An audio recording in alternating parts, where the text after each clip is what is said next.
A few years ago, there was a program on Oregon Public Broadcasting Channel 10 that I rarely missed.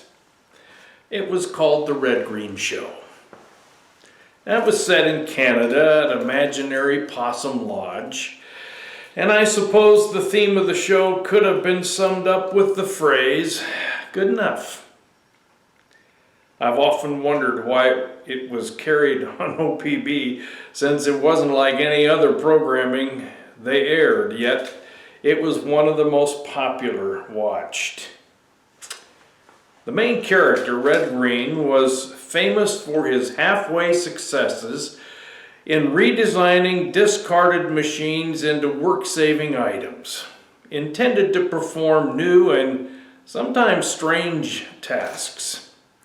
His projects never turned out to do what was imagined, but they were hilarious TV.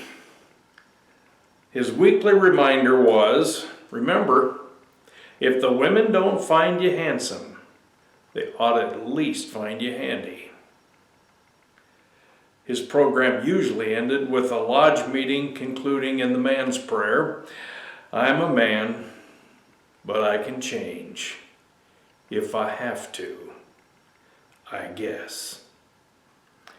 As humorous as the show was, I can see similarities with the way many approach their spiritual life.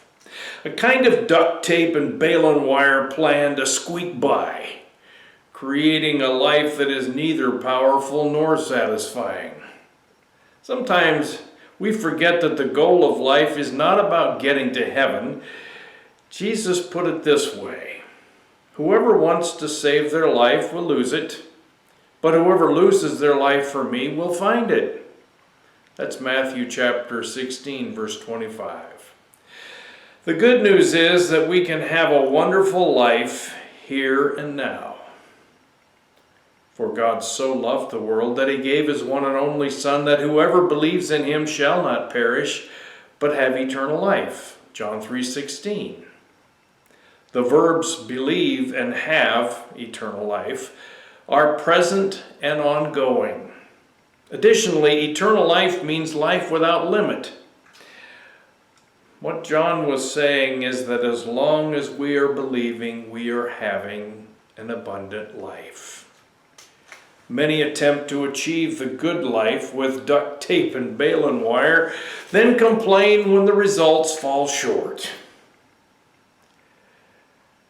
Well, many also misunderstand abundant living as easy living.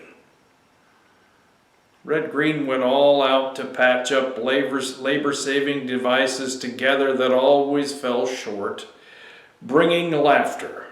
And I have seen dozens of people try to patch theology together designed to be labor-saving as well, dragging their feet and praying, "I'm a man, but I can change. If I have to, I guess." The results are similar to Red's projects, only in real life they're no laughing matter. Spiritual success is to be like Jesus. The student is not above the teacher, nor servant above his master. It's enough for students to be like their teachers and servants to be like their masters. That's Matthew chapter 10, verses 24 and 25. During the days of Jesus' life on earth, he offered up prayers and petitions with fervent cries and tears to the one who could save him from death. And he was heard because of his reverent submission. Son though he was, he learned obedience from what he suffered. And once made perfect, he became the source of eternal salvation for all who obey him. Hebrews chapter 5, verses 7 through 9. If you're looking for the good life, duct tape is not the answer. Have a wonderful day. Bye-bye.